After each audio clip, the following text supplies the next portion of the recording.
Փաշինյանն ասաց, որ ԱԱՑ-ին խնդրանքի մակարդակով են ասում այդ մի հարցով ես քրիստոնյա ԱԱՑ-ին եւ զերո արձական, պես ինչ դրականություն է քրիստոնյաների մեջ։ Ես ասացի, եկեք խոսենք օրինակ ներկայացված օրինագծերի մասին, եթե չկան, Կաշկանդիրում եք, ես դրասը չի ասում։ Նախ եկեք հասկանանք, որ նման շրջանակի, այսինքն ընդհանրագրողների հետ նման շրջանակի շփման դա առաջին փորձն է, եւ եկեք մնանք կառուցողական դաշտում։ Ըստ էության ձեր գործունեությունը շատ նման է մեր գործունեության, այսինքն մենք բոլորս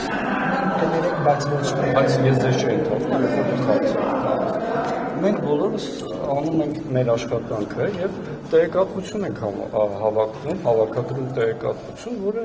օբյեկտիվ պետք է լինի եւ մաքսիմալ ճիշտ գնահատվի։ Բայց փաստորեն նոր գործառույթի մասին խոսեց վարչապետը, ասելով, որ գնում խնդրում է ԱԱՑ-ն, մենք չգիտենք, որ գնում խնդրում են։ Խոսում ենք մեր նոր գործառույթի մասին, այսինքն խոսում ենք ազգային անվտանգության ծառայությունում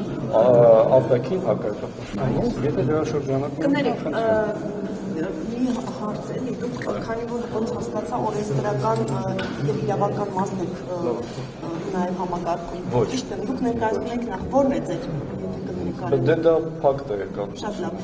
Հիմա այս նախագծի հետ կապված ինչ է ենթադրում, այսինքն ինչ նոր գործառույթ է տրվելու ԱԱՑ-ին։ Որևիցե նոր գործառույթ չկա, մեր գործառույթները հստակեցում են Ինչ մասով հստակեցում գործառույթները, որ օրինագծերում մանրամասն ներկայացված են եւ մանրամասն այդ ամենը դուք կարող եք տեսնել։ Հիմա ես հարցս հետեւյալն է, նայեք, դուք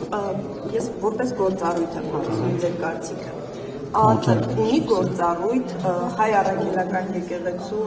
տարիներ շարունակ հնչող այդ պատարագի տեքստը։ Ես ձեզ հերթական անգամ պատասխանում եմ, եթե ներկայացված գործառույթների, ներկայացված օրինագծերի սահմաններում ունեք հարցեր, սիրով պատրաստ եմ։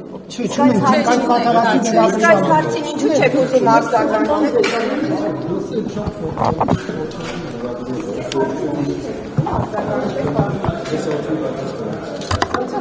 Գուցե խնդիրն այն է, որ դա չի մտնում ձեր լիազորությունների մեջ եւ դուք դրա համար չեք ուզում արձագանքել։ Դուք չեք ուզում Նիկոլ Փաշինյանի նման ժողովրդավար լինել։